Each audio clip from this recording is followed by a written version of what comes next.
First of all, press the on-off button. Then, choose a program according to the texture of the clothes. If you want to set it to dry immediately after washing, you can choose a program with a sign of sun.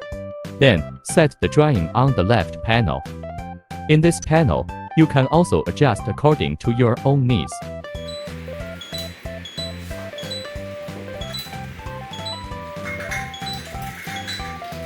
You can press the spin button for 3 seconds to set my cycle, and you can use it directly next time.